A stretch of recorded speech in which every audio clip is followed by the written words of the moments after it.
I'm Jen West, professional rebel of delight. And I'm Dave Wiesdock, sage of creative scaffolding. And this is shadow casting. Good day, audience. It is quote day. Quote day. Are you ready for our quote? This one's a long one. I mean, practically a book. It's on our favorite topic, which is responsibility, or for us, personal responsibility. You ready, Dave? Yeah, let's do this. I'm so excited. All right. This is from Werner Erhard, and it is: responsibility is declaring oneself as cause in the matter. It is a context from which to live one's life. Responsibility is not a burden, fault, praise, blame, credit, shame, or guilt.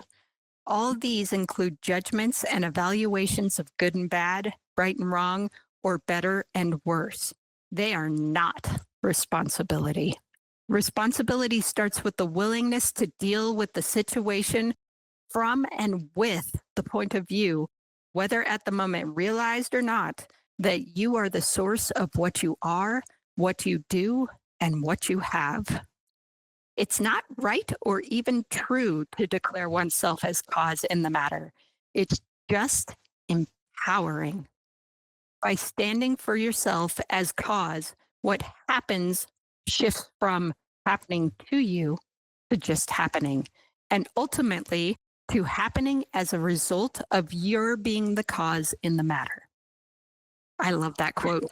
It's one of my very favorite quotes lately, other than the one on living your life, doing both play and work at the same time. This is my other favorite quote. Do you ever read a quote sometimes and it just breaks your brain in a way where you're like, I just need to sit with that and like let it wash over me a few times? I think this quote did that to me the first time I read it. I mean, we even talked about this quote before we started podcasting it. And as you read it, it still just hit with oomph. Here's why I love this quote. It's the last paragraph. It's where you go, it is not quote unquote right or even quote unquote true to declare oneself as quote unquote cause in the matter. It's just empowering. It is not right or even true to declare yourself as the cause in the matter. It is just I mean, when I first read this quote, up until that point, it called out my own subconscious, unconscious self-talk. Not even so. I didn't even hear myself call it as a writer.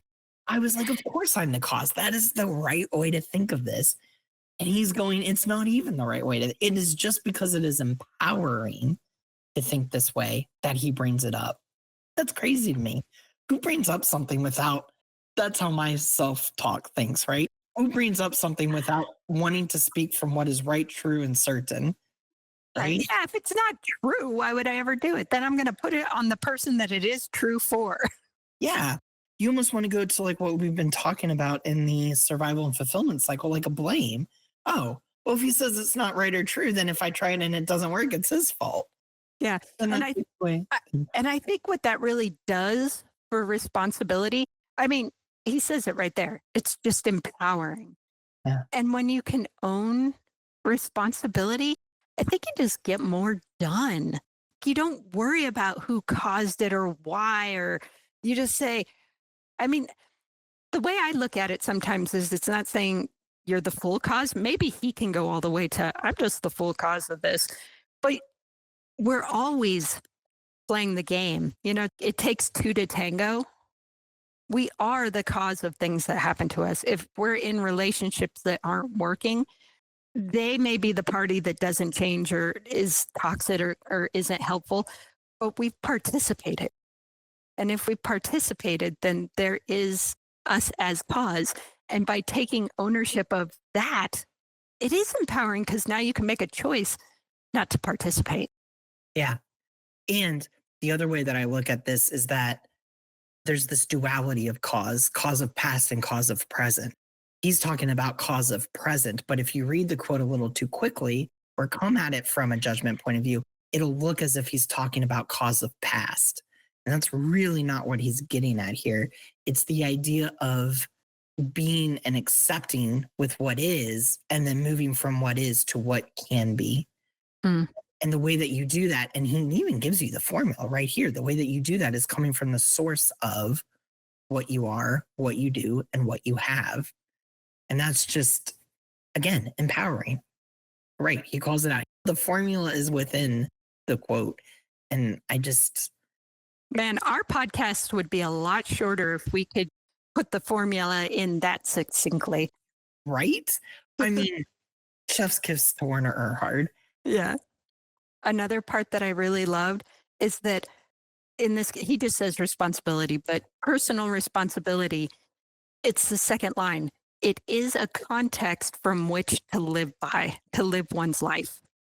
And I love that because you're choosing it. You're saying, this is the context from which I'm going to reference out to enact my life, that I am the cause of my life.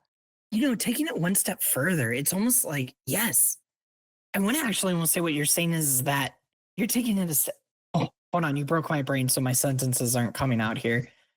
What you are saying is you're not even the cause. You are the context of the situation. You get to choose how you contextually show up, because even a similar situation that happens one day and the next, you're contextually going to show up differently. Yeah. But you're deciding on the context of being the cause.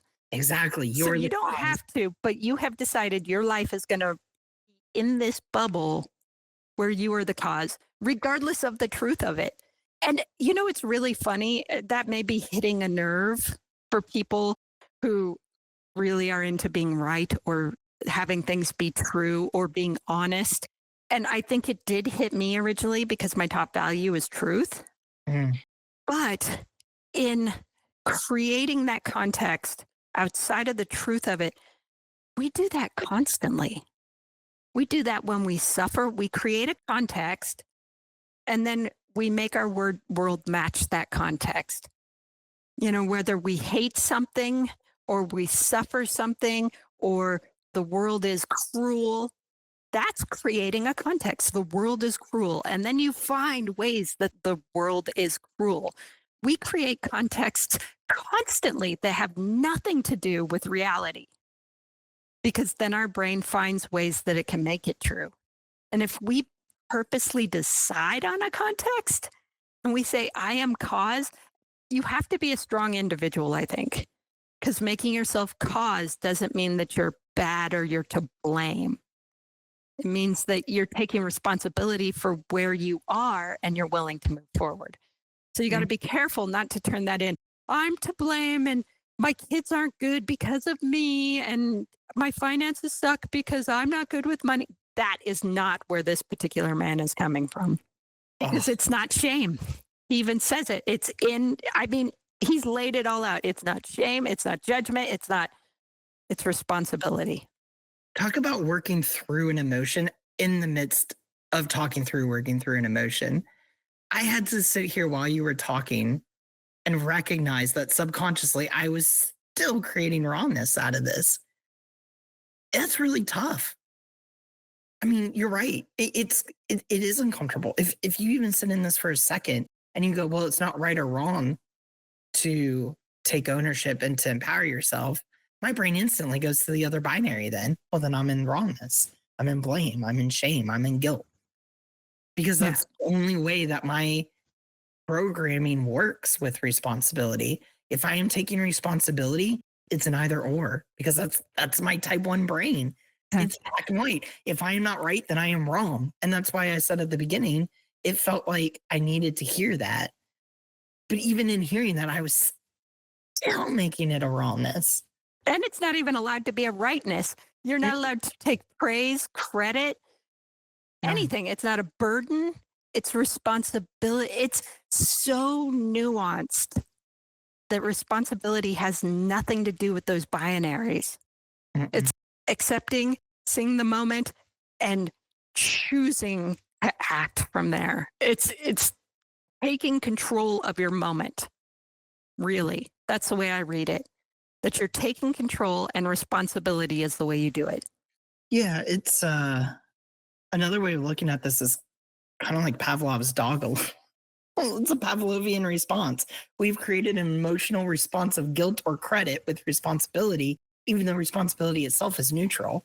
When the dogs heard the bell is neutral. The bell doesn't mean food, but over time they learned and associated the bell and started salivating because when the bell rang, they got food. It's the same thing with responsibility. When responsibility is given to us, when we take responsibility, usually the response or the consequence of that is a reward or blame. You either did it really well, and so you get credit, or there was an issue, or maybe you were learning something, and so it didn't go well, and you got blamed. And so we've learned to associate and create our own Pavlovian internal bodily response to responsibility by going, when I take responsibility or when responsibility is given to me, it either ends with credit and blame. And so we've connected the two, even though responsibility in and of itself is a neutral action. That's crazy to me. Awesome. And I'd love to hear what our audience thinks about this one because it is deep, it is big, and it requires a lot of mental shifts if you want to take it on. It steps out of our comfort zone for sure. Yeah. And as always, make sure to subscribe wherever you're listening from. We are on Apple Podcast. We are on Spotify. We are on Pocket Cast. So we are on YouTube. We're on YouTube. We are on our most current rotation. On some of the other ones, we're backdating a few. So if you've been a longtime follower, YouTube is where you're going to find our most recent ones. But if you're sharing us out and you want somebody to be introduced to more of our older material or some of our first concepts, then have them reach out to us on Spotify, Apple Cast, Pocket Cast. But in any case, make sure to subscribe wherever you're listening. Drop us a like, leave us a comment. Let us know what you thought of the quotes, or maybe some quotes you'd like to hear. We'd always love to hear from our audience. And if there's quotes that you think you would love for us to discuss, let us know that as well. And until next time, See ya.